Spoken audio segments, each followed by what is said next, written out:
오늘 이 밤에 우리 함께 예배 드리시는 옆에 있는 분들 우리 한번 인사 나눕니다. 반갑습니다. 안녕하세요. 예. 여러분들 이제 영상으로 예배 드리실 때 여러분들은 아마 영상으로 예배 드리시는 분들은 저를 보셨겠지만 저는 여러분들을 보질 못했어요. 몇 분은 이제 뵙기도 했지만 아직도 많은 분들 못 뵀지만 어떻게 지나셨는데 궁금합니다. 주님의 은혜가 여러분의 삶의 자리에 넘치셔서 이 어려운 중에도 우리의 믿음은 놓치지 않고 더욱더 성장할 수 있는 여러분들이 되시기를 바랍니다. 우리가 영상 예배를 드리면서 어떻게 하면 여러분들에게 하나님의 말씀의 기본적인 것들을 좀 전할 수 있을까 생각해서 영상으로 예배 드릴 때는 우리가 수요 예배 잘 나오지 못한 분들도 이제 문자로 보내드리니까 혹시 접속할 수 있잖아요. 그래서 성경의 기본적인 것들, 성경 66권에 대한 말씀을 나눴어요. 지난 시간으로 끝내려고 그랬는데 다 끝나지 못해서 오늘 이제 성경의 파노라마의 기본입니다. 아주 기본적인 것들의 마무리를 하고 그리고 다음 시간에는 이제 요한계시록 강해를 계속 나가려고 합니다. 그동안 4번 하나님 말씀 나눴는데 수요기도에서 오늘 5번째입니다. 5번째인데 그동안 4번 여러분들이 혹시 보지 못했다 할지라도 오늘 보시면 오늘 제목이 뭐죠? 성경을 입체적으로는 뭡니까?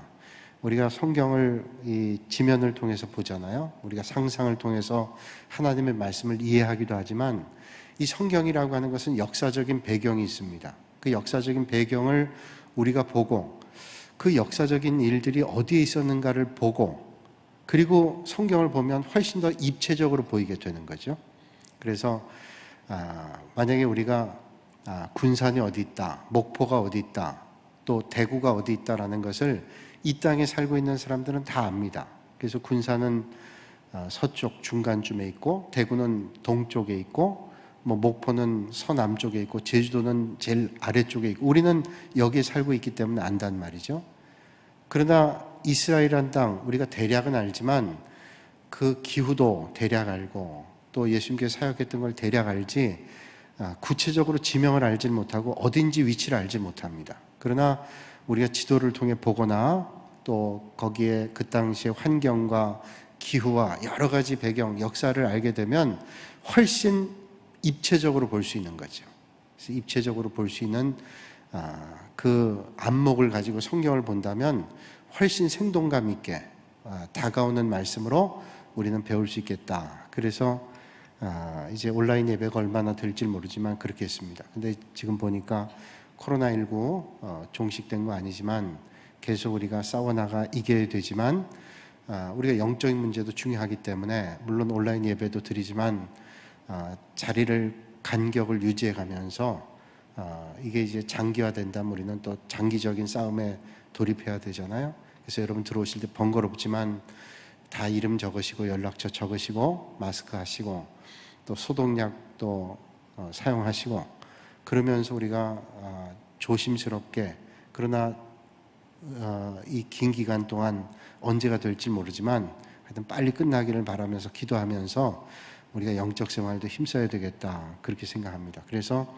오늘 우리 장로님들하고 의논했는데 새벽 기도에는 많은 분들이 오시지 않잖아요. 100명 미만이니까 함께 새벽 기도회도 이제 다음 주에는 월요일부터 시작하려고 합니다. 그래서 새벽 기도회를 아래 베델실에서 하면 아무래도 우리가 또 가까이 앉아 있게 돼요. 그러면 불편하신 분도 계시고 우리가 주의해야 되니까 다음 주간부터는 월요일부터 본당에서 합니다. 그리고 이 조명을 다 켤 필요가 없겠어요. 그래서 좀 절반 정도 켜고 앞에만 밝으면 되겠잖아요. 그래서 말씀 나눌 텐데 간격도 좀 넓게 앉으시고 똑같은 형식으로 합니다. 그러나 아직 아침 저녁으로 좀 춥지만 우리가 이 넓은 공간을 다 난방하기 힘들어서 난방은 하지 않으려고 합니다. 그 유럽에 있는 어떤 교회들 가면 한겨울에도 난방을 하지 않더라고요. 그래서 어떻게 이렇게 와서 여기서 예배 드릴 수 있나? 근데 다 예배 드린대요. 참 훌륭하고 대단한 분들이다 생각했는데 우리가 또 춥잖아요. 그래서 오실 때는 단단하게 무장하고 오세요. 새벽에는 춥습니다. 그러니까 담요 하나씩 교회에다 놔두시고 들어오실 땐 두르고, 예수님 때를 생각하면서 두르고, 그리고 예배 드리고 기도하시고, 똑같은 형식으로 할 테니까 그렇게 하되 본당에서 합니다. 본당에서. 그리고 또 제자훈련, 사역훈련은 이제 지지난부터 시작을 했습니다. 한 주간은 영상을 제가 만들어서 올렸고, 이제 이번 주부터는 월요일부터 해서, 월요일 아침부터 해서 줌이라는 애플리케이션을 가지고 실시간으로 만났습니다. 익숙하지 않지만 그래도 다 들어와서 같이 공부를 했어요. 뭐 답답하죠. 좀 같이 만나서 하면 좋겠는데, 근데 형편이 좋지 않으니까, 그래서 이제 찬양대실에서 자리를 좀 넓게 해가지고 2m 가리 간격을 유지해서 다음 주 월요일부터는 새벽기도 끝나고 아침 6시 월요일부터 사역반부터 하려고 합니다. 그러니까 여러분들 기도해 주시고, 그러나 우리의 마음이 해이해지지 않도록 이때 우리가 더 하나님을 사모하는 마음으로 해야 될 것 같아요. 그래서 주일 예배 1, 2부 드리고, 수요기도에는 이렇게 오프라인 드리고, 그렇지만 부득이하게 찬양 예배와 금요 기도에는 한동안은 좀 드리기 어려울 것 같아요. 금요 기도에도 조금 추일 봐서 하도록 하는데, 찬양 예배를 하게 되면 여러분들이 또 남아있는 시간, 교회 머무는 시간들이 좀 길어지게 되면 이게 또 주의스럽습니다. 그래서 조금 추이를 봐서 일단 찬양 예배 금요일에는 우리가 멈추고 있다가 추이를 봐서 함께 드리도록 하는데, 일단 다음 주에는 새벽 기도회, 그리고 또 이제 수요 기도회는 그대로 하고 주일 예배 1, 2부 드리게 됩니다. 돌아온 주일이 부활 주일이기도 하죠. 이 고난 주간에 여러분들이 금식하고 또 영상으로 새벽 기도하는데, 우리가 코로나19 때문에 주님의 고난과 예수님의 부활을 조금 소홀히 하게 생각할 수도 있어요. 더 열망하는 마음 가지고 주님을 소망하실 수 있는 여러분들이 되시길 바랍니다. 그래서 더 릴레이 금식하시고, 교회 홈페이지 보니까 금식하는 분들이 많이 명단이 나와 있어요. 그 외에도 많은 분들이 하시는 줄 아는데 더 주님의 은혜를 사모하는 그런 날들이 되시길 바랍니다. 자, 오늘 지난 시간에 우리가 이제 쭉 지도를 보면서 신명기까지 말씀 나눴는데, 신명기가 여호수아서 전에 이제 신명기죠. 가나안 땅 목전에서 지난 시간 끝났습니다. 다시 이제 정리를 한번 하고, 오늘 이제 이렇게 예배당 와서 공부하는, 함께 말씀 나눈 분들이 영상으로 보다가 왔으니까 한번 정리를 하고 계속 이어서 한번 말씀 나누겠습니다. 자, 우리가 4번 동안 성경의 파노라마라고 하는 것은 마치 그림이 쫙 펼쳐지는 것처럼 그렇게 보는 게 파노라마입니다. 우리가 성경 공부하는 성경 익스프레스가 있는데, 익스프레스는 특급 열차죠. 특급 열차가 달리듯이 쭉 성경을 펼쳐본다면, 이 파노라마는 마치 화면을 쭉 펼쳐보는 것처럼, 휴대폰 보면 파노라마 기능이 있습니다. 파노라마 기능은 아주 넓게 펼쳐보는 거예요. 그러니까 성경 66권을 펼쳐본다, 그런 의미를 가지고 있단 말이죠. 자, 그래서 우리가 성경을 이제 어떤 그 틀로 보는 게 중요한 거죠. 큰 그림을 보는 게 중요합니다. 그래서 제가 예를 들기를, 이 예배당을 지을 때 이 예배당 안에는 철근으로 된 골조를 세웁니다. 그 골조가 있기 때문에 이 건물이 든든하게 서 있는 겁니다. 밖에는 여러 가지 것들이 외장되어 있지만 그 안에 골격이 철근으로 되어 있지 않으면 무너져 버리는 거죠. 그래서 성경에도 그런 골격이 있는데, 우리가 구약성경과 신약성경의 골격이 있는데, 구약성경, 신약성경이 다 3가지 골격 가지고 있다 그랬습니다. 첫 번째 골격은 역사, 영어로 말하면 히스토리예요. 그 다음에 2번째 골격은 이제 시가서라고도 하지만 역사서 다음에 어떤 책이 있죠? E라고 하는 체험서입니다. Experience, 영어로 얘기하면. 그래서 역사서, 그 다음엔 체험서, 그 다음에 구약의 많은 책들이, 17권의 책들이 예언서입니다. 그래서 구약은 HEP, 프로퍼시라고 하는데, 히스토리, 익스피리언스, 프로퍼시, 예언서, 그렇게 3개의 골격으로 되어 있어요. 신약도 마찬가지입니다. 신약도 역사서라는 책이 있고, 그 다음에 체험서, 익스피리언스가 있고, 그 다음 프로퍼시, 예언서가 있습니다. 그걸 조금 더 들어가 보면, 그러면 구약의 역사서는 어떤 책이냐? 우리가 잘 알고 있는 대로 처음 책인 창세기부터 시작해서 에스더까지입니다. 우리가 찬찬히 한번 생각해 보면 창세기, 출애굽기, 레위기, 민수기, 신명기, 여호수아, 사사기, 룻기, 사무엘상하, 열왕기상하, 역대상하, 에스라, 느헤미야, 에스더, 요 17권이 역사서입니다. 그러면 왜 이 17권을 역사서라고 얘기하는가 하면, 우리 한번 요 표를 한번 보여드리면 여러분들이 그렇죠. 잘하셨어요. 이 표를 보시면 이제 여러분들이 조금 이해할 수 있는데, 요 17권 역사서라고 하는 건 뭐냐면, 구약성경 39권, 신약성경 27권 있는데, 먼저 구약을 말씀드리면, 구약성경 39권의 그 시간적 역사를 쭉 전개해 나갈 때, 그 구약성경 39권의 역사가 창세기부터 에스더까지 17권의 역사에 쫙 들어가 있다는 거예요. 그래서 여러분 표를 보시면 맨 위에 창세기부터 에스더까지 있고, 중간기가 있은 다음에 마태복음부터 사도행전까지 있습니다. 일단 신약성경을 조금 제외하고 왼쪽에 구약성경 여러분 표를 보시면 맨 위에 파란색으로 되어 있는 게 창세기부터 에스더입니다. 이게 역사의 줄거리예요. 그 다음에 여기 초록색으로 되어 있는 게 체험서입니다. 익스피어리언스. 그러니까 그 역사의 기간 안에 삶의 개인적인 체험들이 있는 것들을 기록한 책인데, 욥기, 시편, 잠언, 전도, 아가서입니다. 그래서 창세기 밑에 욥기라는 책이 있고, 그 다음에 나와 있는 내용들이 이제 사무엘 상하, 열왕기 상해, 시편, 잠언, 전도, 아가서가 있습니다. 그러니까 이 체험서, 개인의 체험들을 이 시기 때 기록하고 있었다는 거예요. 그래서 여러분 욥기란 책을 보면 창세기 때와 비슷했던 시기라는 거예요. 보면 이제 천상에 있었던 일들이 나오잖아요. 동방의 의인이었던 욥이 고난당한 이야기를 쭉 서술하고 있는데, 그게 시간적으로 얘기하면 창세 때, 그때 얘기를 하는 거예요. 아주 옛날 얘기죠. 시간적인 전개로 보면 창세기 그 기록대라는 거예요. 그 다음에 열왕기상하 요 때는 시편, 잠언, 전도, 아가서, 요 5권의 체험서가 있어요. 그 다음에 이걸 뭐 베이지색이라고 할 수 있을까요? 그 색을 보면 17권의 예언서가 있어요. 예언서는 주로 왕들의 시대 때 예언자들이 활동했죠. 또 이스라엘 백성들이 바벨론 포로로 끌려가고 이런 당시에 예언자들이 활동했습니다. 그래서 17명의 예언자들을 중심으로 한 예언서입니다.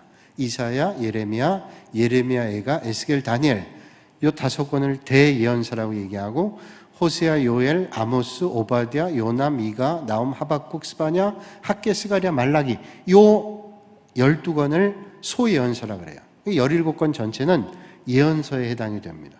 이건 주로 이제 이스라엘 역사 가운데 뒷부분에 해당이 되죠. 그래서 이스라엘 백성들이 사울 왕 시대, 다윗 왕 시대, 솔로몬 왕 시대를 지나고, 그 다음에 북이스라엘과 남유다로 나누어져서 북이스라엘은 19명의 왕, 남유다는 20명의 왕으로 역사가 쭉 진행돼요. 그러다가 북이스라엘은 아수르란 나라에 멸망당하고, 남유다는 바벨론이란 나라에 멸망당합니다. 그 멸망하고 돌아올 때까지의 이야기들이 바로 역사서에 있어요. 그리고 그 당시에 예언자로 활동했던 예언자들의 활동이 바로 그 시대에 있었단 말이죠. 그래서 이스라엘 백성들이 바벨론 포로로 끌려간 다음에 돌아오는 어간에 활동했던 역사서의 말씀은 에스라, 느헤미야, 에스더라 그러면 파란색이요. 밑에 이제 베이지색에 있는 그 예언자들이 활동했던 사람들이 학개, 스가랴, 말라기, 끝에 있는 예언자들과 끝에 있는 역사서가 같은 시대에 맞물려 있어요. 자, 조금 복잡할 수 있지만 여러분들이 들어놓으시고, 이렇다 그러면 성경의 전체적인 것들, 여러분 파편적으로 봤던 것들을 조금 정리해서 보게 된다면 참 좋을 것 같고, 혹시 여기서 영상으로 보던 분들이나 오늘 예배를 본 분들이 성경을 좀 배우고 싶다는 분들, 성경반에 오시면 이걸 누누이 설명합니다. 우리가 한 번 갖고 안 되잖아요. 그래서 이렇게 그릇을 하나 만들어 놓으면 그 다음부터 여러분들이 하나님 말씀을 듣고 배우는 것들이 차곡차곡 쌓여가지고 정리가 됩니다. 이게 참 중요한 거예요. 그래서 제가 이렇게 하는 것은 여러분들이 어떻게 하면 좀 하나님 말씀을 잘 배울 수 있을까? 성경의 지식을 배우는 걸 넘어서서 성경의 원리들을 우리가 배워가면 아무리 이단이 판을 쳐도 넘어가지 않습니다. 성경의 원리를, 근본적인 원리를 알면 이단은 넘어가지 않아요. 근데 이단에 넘어가는 건 뭐냐면, 성경에 대한 갈급한 마음들이 있는데 뭐 여러 가지 것들을 접촉하다 보니까 전혀 보도 듣도 못한 얘기를 하니까 신기하다는 말이죠. 신기한 얘기가 아닙니다. 성경에 있는 말씀 그대로인데 그 왜곡한 거예요. 근데 그 성경의 원리를 모르니까 왜곡된 데 빠질 가능성이 많다는 거죠. 여러분들이 바쁘지만 하나님 말씀 배우기에 힘쓰면 정말로 하나님의 말씀이 참 달콤하구나.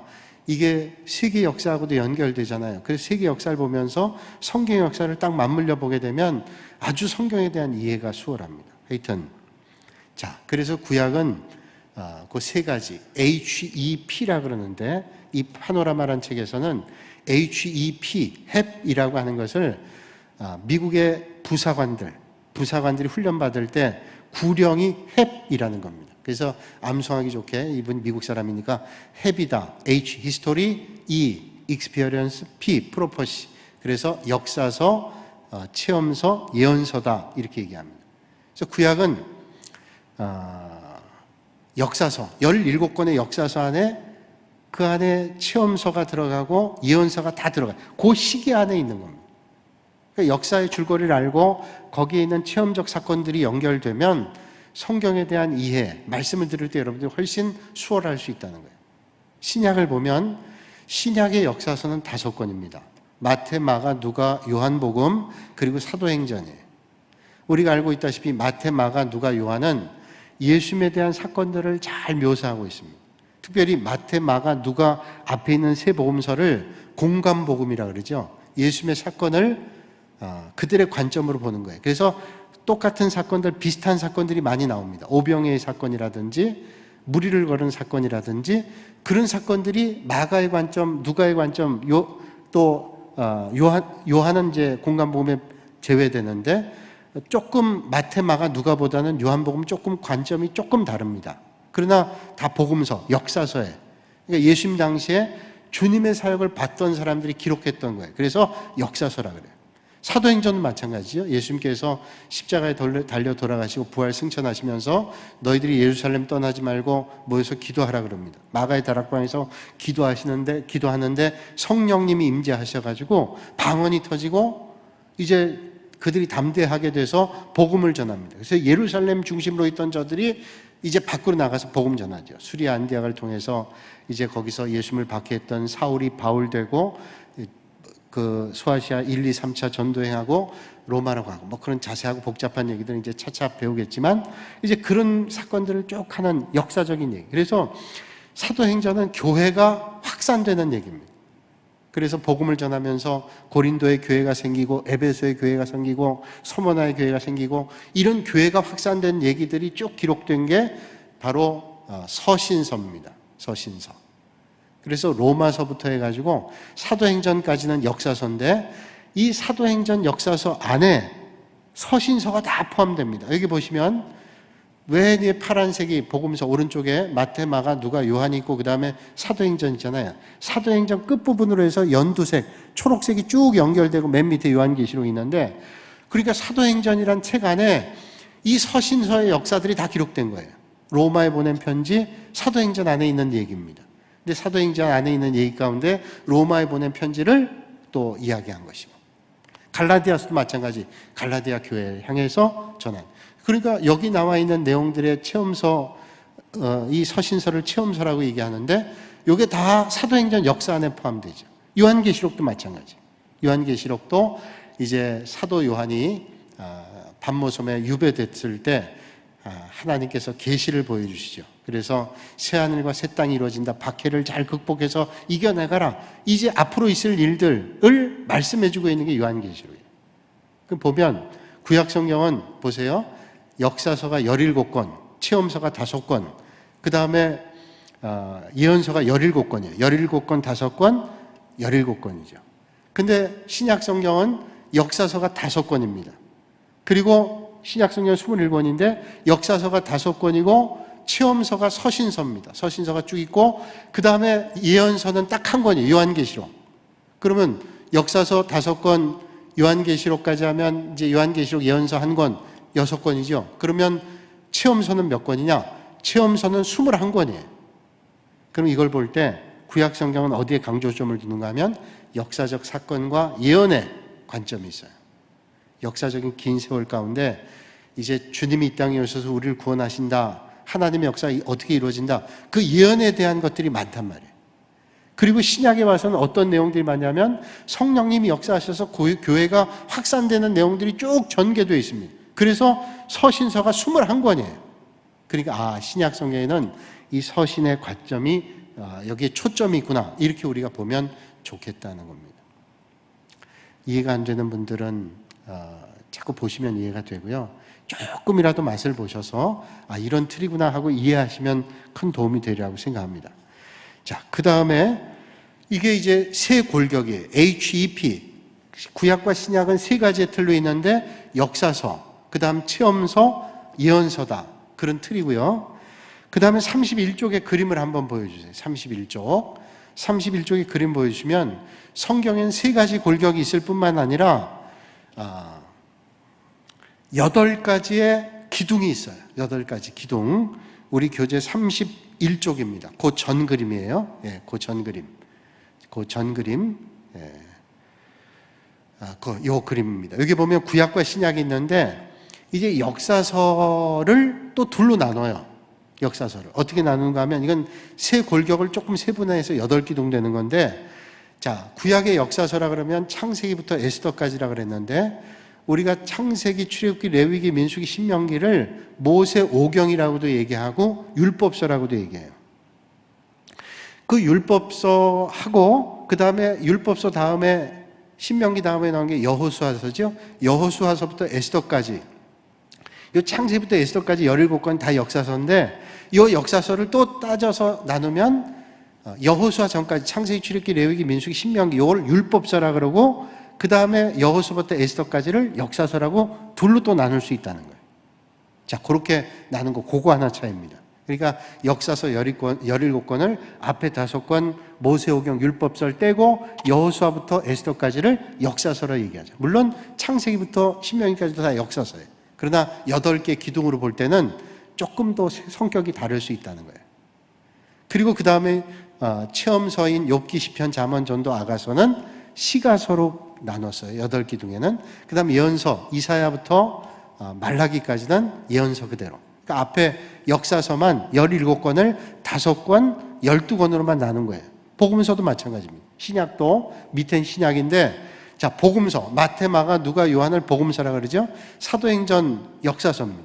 근데 마태복음, 마가, 누가, 요한복음도 다 역사서 안에 포함되는 5권이에요. 히스토리. 그런데 그 역사서 5권도 또 둘로 나눠요. 그래서 마태, 마가, 누가, 요한을 복음서라 그래요. 자, 구약에 처음 나온 5권 율법서고 신약에 나오는 처음 4권은 복음서입니다. 그리고 사도행전은 역사서예요. 그리고 뒤에 나오는 이제 로마서부터 해서 쭉 나오는 유다서까지 21권을 이제 서신서라 그러고, 이 서신서는 체험서입니다. 서신서라고 8가지 기둥 때는 그렇게 얘기를 하고, 예언서는 프로퍼시라고 하는 건 요한계시록 한 권입니다. 조금 헷갈릴 수 있지만 하여튼 세 골격 8기둥 같은 내용입니다. 그렇게 이제 기둥을 바치고 있다라고 하는 것을 말씀해 주고 있습니다. 자, 그 다음에 63쪽에 있는 그림을 한번 보여주세요. 제가 여러분 다이제스트로 하는 겁니다. 오늘 정리를 한다. 그래서 이제 정리가 뒤죽박죽 될 수 있지만 나중에 또 한번 생각해 보면 배울 수도 있어요. 자, 우리가 성경에 나오는 이야기들이 어디에 있는 이야기냐면 이게 지금 세계지도입니다. 세계지도인데 저기 까맣게 된 상자가 있어요. 이걸로 제가 표시를 해드리면 좋은데 이게 안 나옵니다. 화면에. 그래서 화면에 안 나와서 그냥 우리 목사님 방송실에서 마우스로 보여주시면 돼요. 저기 나오는 아프리카, 유럽, 아시아 사이에 네모 상자가 되어 있는 게 성경에 나와 있는, 특별히 구약에 나와 있는 이야기들이 다 저기 안에 포함되어 있다는 거예요. 그걸 조금 이제 확대해서 안으로 들어가 보면 그 다음 지도를 한번 보여주세요. 자, 이제 그 안으로 들어가면 저 상자 안에 있는 게 저 지도입니다. 저 지도를 보시면 이제 우리가 보통 저 지도를 볼 때 머릿속에 딱 넣어놓으면 여러분 성경 볼 때 아주 이해하기가 좋은데 이렇게 이해하면 됩니다. 그 바다를 보면서 여러분들이 보면 돼요. 자, 지도를 보면 여러분 왼쪽에 벽 쪽에 붙어 있는 게 대해라고 써 있는데 지중해입니다. 지중해. 그리고 오른쪽 위편에 있는 것이 카스피해입니다. 카스피해. 그리고 밑에, 오른쪽 밑에 있는 그게 페르시아만입니다. 걸프전 일어나고 그런 거 있죠? 저기입니다. 저기가 주변에 중동 지역에 기름이 많이 나오잖아요. 사우디아라비아도 있고 뭐 이란, 이라크 다 있어가지고 이 분쟁적인데 페르시아만, 그리고 왼쪽 밑에가 모세가 건너갔던 홍해입니다. 요 네 개의 바다를 기억하면서 보시면 돼요. 왼쪽에 지중해, 위에 카스피해, 그 다음 페르시아만, 그 다음에 홍해. 요걸 기억하시고 보면요. 자, 지중해를 먼저 보세요. 왼쪽에 있는 지중해를 보시면 지중해 오른쪽에는 이스라엘입니다. 이스라엘. 오늘 얘기하면 이스라엘이에요. 그건 제가 조금 이따 현재 지도를 보여드릴 텐데, 지금 이제 성경을 보면 이 지중해 오른쪽으로 해서 맨 위쪽에 이제 그 긴네렛 호수라고 되어 있지만, 긴네렛 호수를 또 다른 말로 얘기하면 디베랴 바다라고 얘기하고 갈릴리 바다라고도 얘기해요. 사실은 바다가 아니죠. 저희가 호수입니다. 바다는 지중해가 바다예요. 근데 이스라엘 사람들은 넓은 호수를 통상 바다라고 얘기합니다. 그러니까 성경에 보면 갈릴리 바다라고도 얘기하고 갈릴리 호수라고도 얘기하고 디베랴 바다라고도 얘기하고 호수라고도 얘기해요. 같은 의미예요. 그러나 민물입니다. 저긴 바다는 아니에요. 그런데 유대인들은 큰 넓은 호수를 바다라고 하기 때문에 그렇게 얘기해요. 저기 갈릴리 바다고요. 갈릴리 바다 밑으로 실선이 쭉 되어 있습니다. 그게 요단강이에요. 그리고 맨 밑에는 사해, 염해입니다. 그 소금의 밀도가 아주 넓어가지고 높아가지고 사람이 저기서 뜨잖아요. 사해는 해발 따지면 한 400m 아래쪽이에요. 그러니까 지대가 낮아서 물이 다 모이고 물은 증발하면서 염분이 많이 남아서 이 사람들이 저기에 수영하게 되면 수영할 것도 없습니다. 그냥 뜹니다.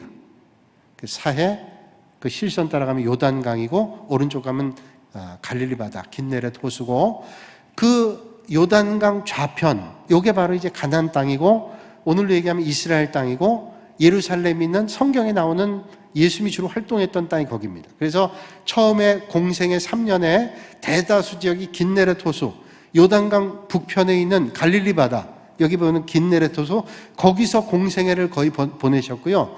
그 다음 마지막 한 주간은 이제 요단강 아래쪽으로 내려오셔서 사해 왼쪽, 거기가 이제 예루살렘인데 거기서 이제 십자가 고난을 받으시는 그 장면들이 거기에 있습니다. 그게 이제 예수님 주로 마태복음부터 해가지고 그 사도행전 교회가 확산되기 전까지는 다 저 복음서 안에 있는 게 바로 예루살렘 땅, 이스라엘 땅에서 있었단 말이죠. 자, 그리고 이제 구약으로 더 간다 그러면 지중해 아래쪽에 보면 나일강이 있습니다. 이집트에 속해 있죠. 애굽입니다. 그 다음에 여기에서 이제 오른쪽으로 하면 홍해 바다가 있고, 그 오른쪽으로 쭉 가면서 이 광야가 이제 가데스 바네아라든지 이런 광야를 헤맸습니다. 그러다가 요단강 동쪽, 사해 위쪽 요단강 동쪽에서 이스라엘이 이제 모세의 인도함을 받다가 모세는 느보산에서 죽죠. 느보산에서 그 가나안 땅이 보입니다. 여리고성이 보여요. 한 30여 킬로가 되는데 느보산에서 모세가 죽고 여호수아를 세워가지고 가나안 땅에 들어가죠. 그런 장면이에요. 그리고 오른쪽으로 조금 더 가면 페르시아 만쪽에 위에 두 줄기가 있습니다. 왼쪽에는 유프라데스 강, 오른쪽엔 티그리스 강이 있어요. 이 유프라데스 강과 티그리스 강이 중요한 것은 이 중심으로 해서, 유프라데스 티그리스 강 중심으로 해서 창세기 1장부터 11장까지 사건들이 거기 다 기록됩니다. 하나님이 천지를 창조하시고 에덴 동산을 만드시고, 그리고 홍수가 일어나고 바벨탑을 쌓고, 창세기 1장부터 11장까지가 원역사의 이야기인데 그게 다 유프라테스 티그리스 강사예요. 오늘로 얘기하면 이란과 이라크 그 두 지역 사이라고 생각이 됩니다. 자, 그래서 성경이 이제 여기서부터 이렇게 쭉 전개가 됩니다. 자, 그러면 한 번 더 그 다음에 넘기셔서 오늘 그러면 지명이 어떻게 되냐? 이 땅이 똑같은 땅인데, 자, 지중해를 보세요. 왼쪽에 지중해, 오른쪽 위에 카스피해, 밑에 페르시아만, 왼쪽에 홍해죠. 그러면 이제 옛날과 지금을 한번 보면, 지금 이제 지중해 오른쪽을 보면 어떤 나라예요? 오른쪽에 하늘색을 보면 그게 이스라엘입니다. 그 다음에 보라색을 보면 그게 시리아입니다. 그리고 그 사이에 껴있는, 시리아 사이에 껴있는 이스라엘 위쪽에 있는 게 레바논입니다. 그리고 이스라엘 오른쪽에 있는 나라가 요르단입니다. 그래서 우리가 성지순례를 가면 이집트, 이스라엘, 요르단 이렇게 가게 되는데 거기 다 성경의 이야기들이 거기에 포함되어 있어요. 이스라엘 오른쪽 요르단이고 이스라엘 아래쪽이 이집트입니다. 이집트, 성경의 애굽이라는 나라죠. 그 다음 시리아하고 요르단, 보라색과 노란색 오른쪽에 붙어있는 나라가 이라크입니다. 이라크. 지금 페르시아, 유프라데스, 티그리스 강이 다 있죠. 이 유프라데스 강과 티그리스 강을 우리가 쉽게 올려면 왼쪽부터 해서 유프라데스 강이 유로 시작되거든요. 유프라데스 강, 오른쪽에 티그리스 강, T. 옛날에 했던 영화가 있죠. T 이렇게 외우시면 이제 유프라데스, 티그리스 강. 그 이라크에 포함되어 있고 오른쪽에 초록색이 이란입니다. 그리고 그 밑에 이라크 밑에가 쿠웨이트고요. 그 밑에가 이제 사우디아라비아고 오른쪽에 페르시아만이 있습니다. 그러니까 여기 보면 쿠웨이트, 사우디아라비아, 이라크, 이란 여기가 중동 전쟁의 아주 화약고입니다. 페르시아만이. 걸프전이 저기서 일어났잖아요. 자, 기름 거기 뭐 사우디아라비아 기름 문제 이런 거 우리가 잘 알고 있잖아요. 그래서 이게 페르시아만입니다. 그러니까 요 지중해, 카스피해, 밑에 페르시아만, 홍해 요것만 알면 그 지역의 몇 나라만 알면 돼요. 그러면 여기 보면 지중해 위쪽으로 노란색이 있잖아요. 여기가 이제 소아시아 지역인데 터키입니다. 터키. 그리고 왼쪽에 이제 보이지 않지만 거기가 이제 그리스, 더 왼쪽으로 가면 이탈리아, 로마가 있는 거죠. 그래서 바울이 복음 전할 때 오늘로 얘기하면 레바논쯤 돼요. 거기서 수리아 안디옥 교회에서 파송을 받죠. 수리아 안디옥 교회는 전도하는 교회잖아요. 예루살렘 교회가 모교회라면 그 안디옥 교회에서 파송을 해가지고 1차 소아시아 노란색 지역 갔다가 그 다음에 또 그리스 지역 갔다가 나중에 로마까지 비록 이제 죄수의 신분이었지만 로마까지 가고 나중엔 스페인까지 가서 복음 전하는 스페인은 더 왼쪽이에요.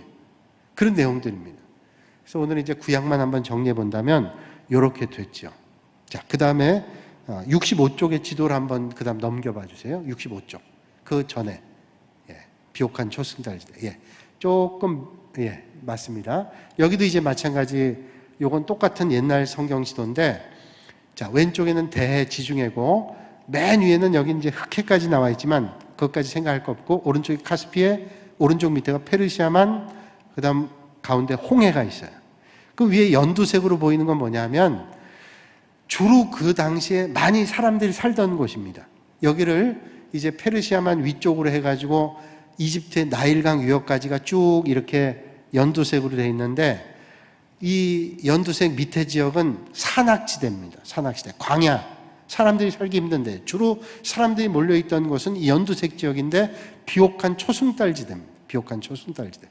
그래서 여러분 아브라함이 이제 유프라데스 티그리스 강에서 창세기부터 1장부터 11장까지 바벨탑 사건까지 있고 창세기 12장에 하나님께서 아브라함 부르시고 내가 내게 지시할 땅으로 가라. 이게 창세기 12장 말씀인데 그게 어디냐면 오늘로 얘기하면 쿠웨이트일 거예요. 쿠웨이트. 이라크 아래쪽, 사우디아라비아 위쪽 그쯤 됩니다. 갈대아 우르라고 하는 곳이 바로 그 연두색 밑에 부분 거기였을 거예요. 페르시아만 위쪽. 거기서 갈대아 우르에서 내가 내게 지시할 땅으로 가라. 그래서 아브라함이 어떻게 갔냐면 그 연두색으로 된 것이 초승달 모양으로 됐어요.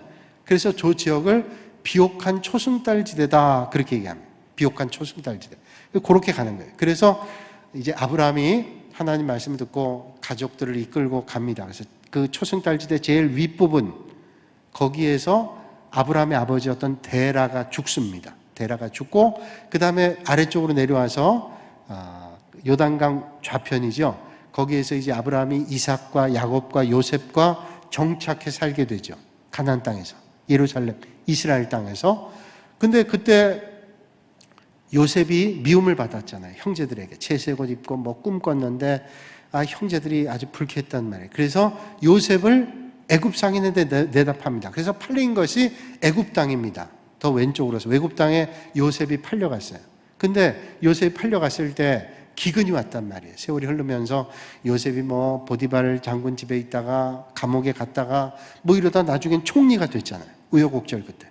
근데 총리가 됐을 그 당시에 우리 지난 시간에 잠깐 말씀드렸지만 애굽이라고 하는 그 당시에 막강한 국가인데 그때 왕조가 이방 왕조였어요. 본토인이 아니었어요. 특별한 경우죠.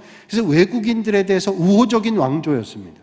그래서 요셉이 총리까지 될 수 있었던 그런 역사적 배경이 있는 거예요. 그것까지는 우리 성경 공부가 시작되면 이제 그 성경 공부하는 분들에게 제가 말씀드리는데 왕조가 다르기 때문에 사실은 그때 그런 일들이 있었던 거예요. 총리가 됐을 때 이제 그때 요셉의 아버지였던 야곱 그 자식들 이스라엘 땅에 가나안 땅에 기근이 있었어요. 먹고 살 게 없으니까 그 당시에 큰 나라에 가면 먹고 살 게 있을 거 아니에요. 형제들이 야곱의 아들들이 우리가 야곱 이집트에 가서 애굽에 가서 좀 먹을 게 있나 좀 구해오겠다고 갔어요. 갔다가 정말 이렇게 저렇게 해가지고 요셉을 만났어요. 죽은 줄 알았던 동생 요셉을 만났어요. 깜짝 놀랐죠.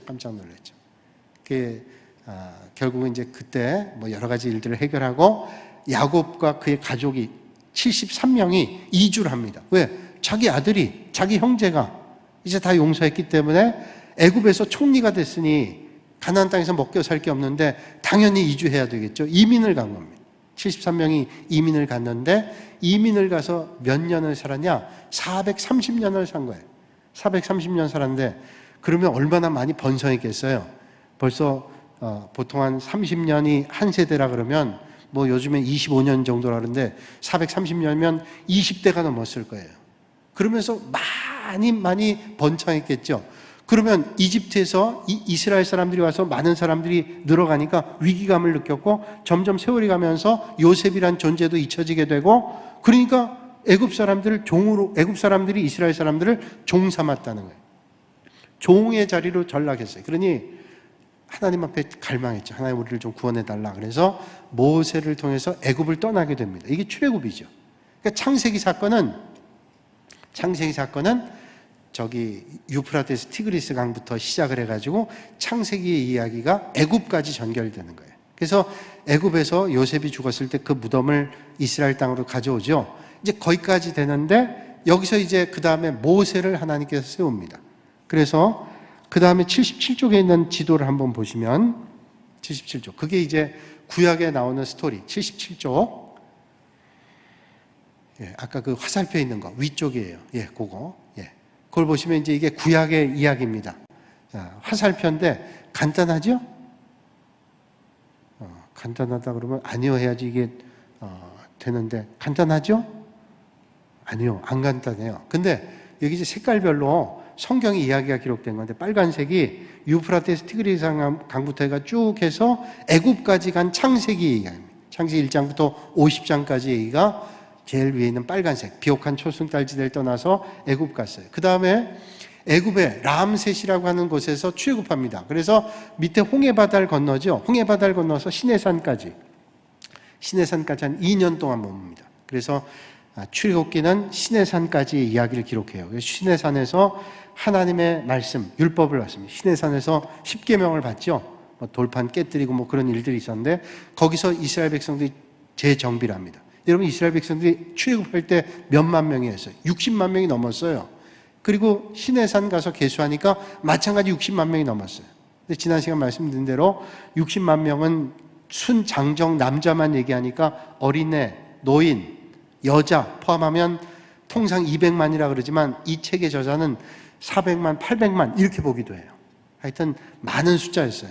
60만 명보다 훨씬 많은 사람들이 출애굽했다는 거예요. 430년이라는 세월이 지나면서 그렇게 많이 번창한 거죠. 그래서 이제 출애굽해가지고 이제 시내산에서 율법을 받고 요 내용들이 레위기에 기록됐습니다.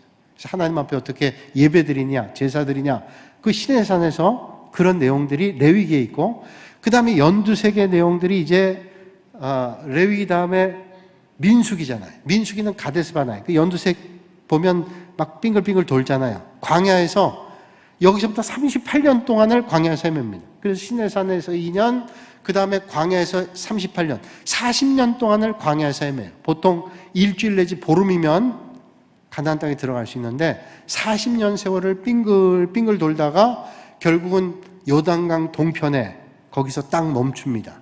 요게 신명기입니다. 신명기. 여기서 이제 여호수아로 지도자를 이양하는 장면이죠. 그래서 여호수아가 나는 오직 여호와 하나님만 섬기겠노라 그러면서 가나안 땅에 들어갈 걸 작정합니다. 가나안 땅에 들어가는데 하나님께서 약속해 주신 젖과 꿀이 흐르는 땅이지만 그 전에 민수기에 보면 이스라엘 백성들이 광야에서 민수기 13장 보면 정탐꾼을 12명을 보내는데 정탐꾼을 12명을 보냈더니 지금 그 부분이에요. 마우스라는 그 부분은 가데스 바네아에서 정탐꾼을 보냈는데 여호수아 갈렙은 된다 그러고 나머지 10명 안 된다고 했어요. 그래가지고 그때 모든 백성들이 안 된다는 거에 좌절해가지고 결국은 빨리 들어갈 수 있는 것을 방황하는 훈련의 기회를 갖게 되는 거예요. 그런 우여곡절 끝 하다가 신명기에서 이제 가나안 땅 동편에서 이제 가나안 땅을 바라보는 거예요. 그래서 가나안 땅에 들어가는데 가나안 땅에는 7족속이 있었습니다.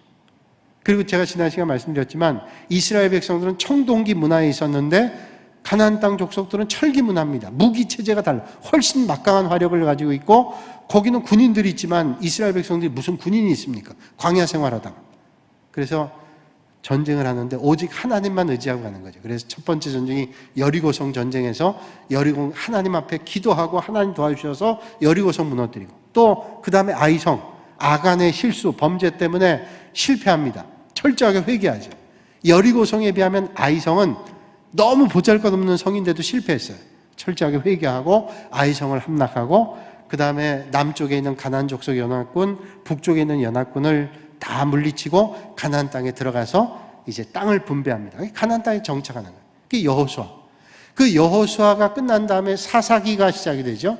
이 사사기는 여호수아가 인도한 다음에 자 모세가 인도하고 여호수아가 인도했는데 그 다음엔 지도자가 없었어요. 그래서 하나님께서 사사를 통해서 온니엘, 에웃, 삼갈, 드보라, 기드온, 돌라, 야일, 입다, 입산 뭐 이런 사람들을 사사로 세워가지고 이스라엘 백성들을 이끕니다. 그래서 필요할 때마다 사사가 이스라엘 백성들을 이끌고 가다가 또 그 역할이 끝나면 그 다음 사사. 근데 주변에 보니까 뭐 이라크라든지 시리아라든지 애굽이라든지 왕이 있어가지고 군주 체제라 막강한 군사력과 힘이 있는 거예요.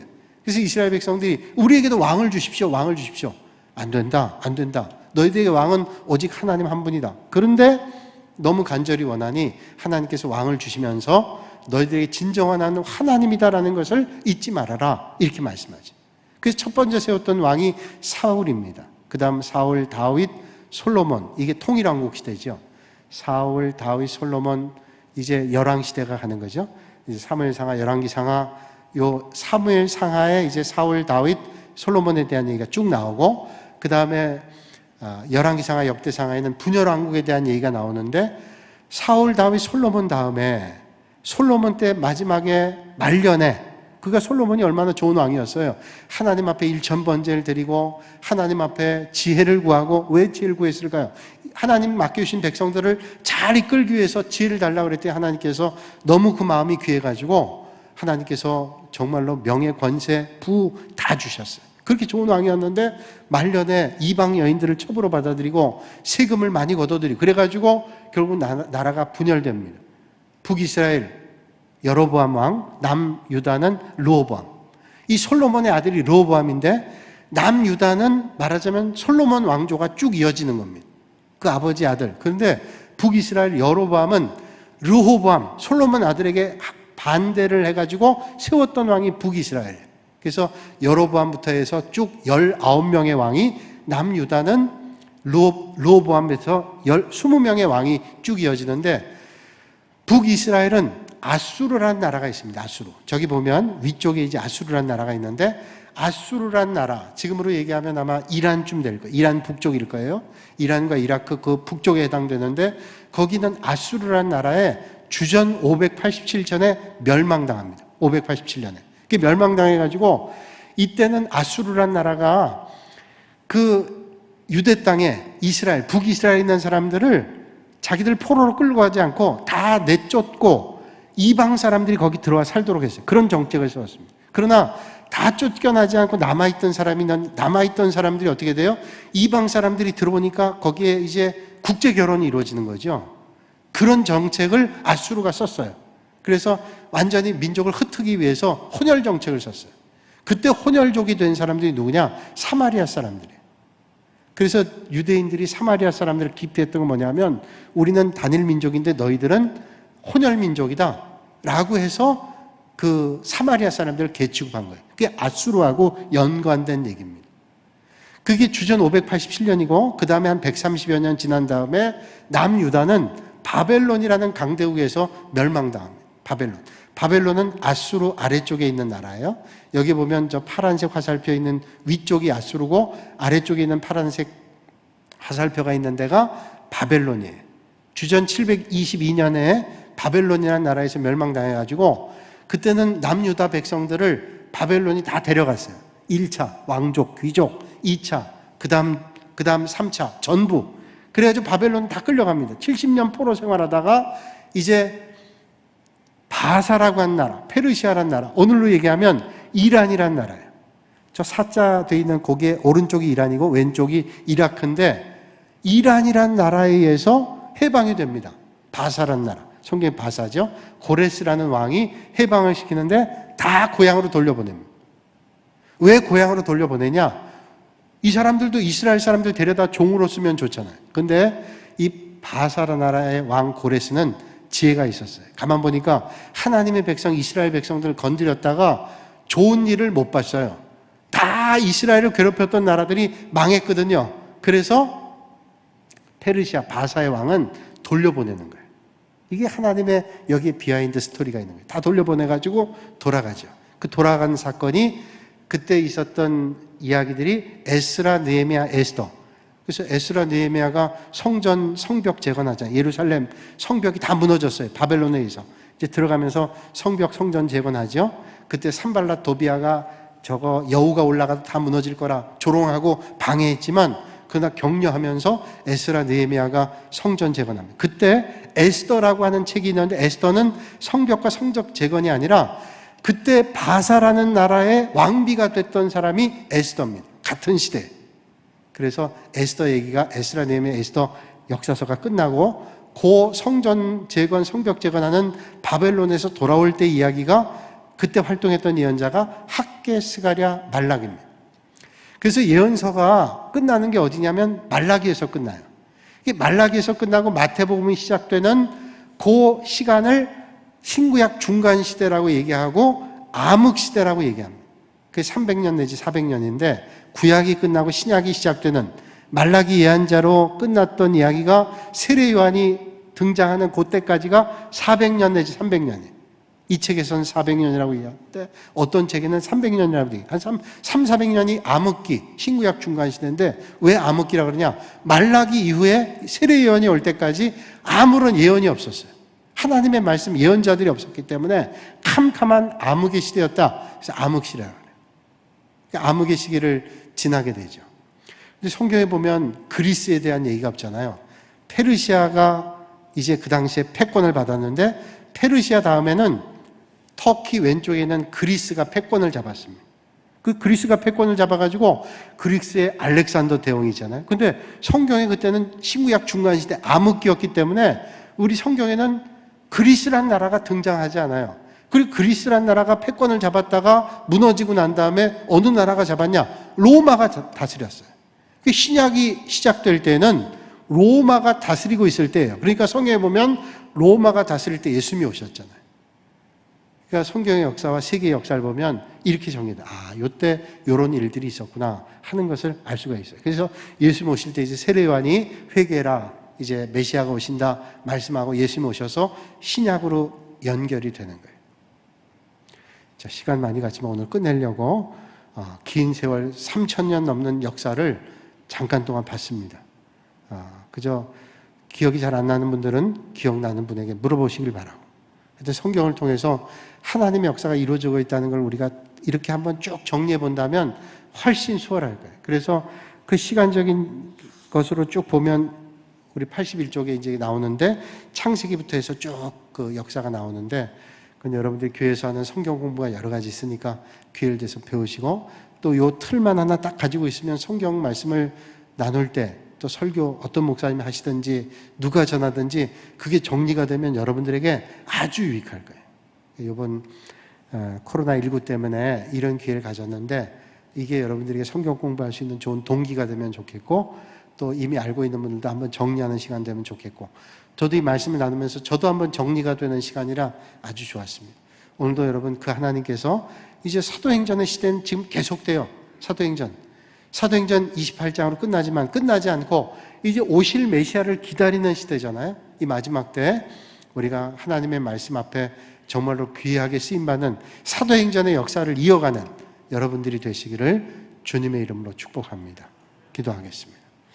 거룩하신 아버지 하나님, 오늘도 이 밤에 저희를 불러주시고 하나님의 귀한 말씀 나눌 수 있도록 은혜 주시니 감사합니다. 하나님 역사 가운데 역사하시고 우리의 삶의 걸음을 틀림없이 인도하시는 주님을 기억하며 하나님의 역사 앞에 아름답게 쓰임받는 저희들이 되게 하여 주시옵소서. 예수님의 이름으로 기도하옵나이다. 아멘.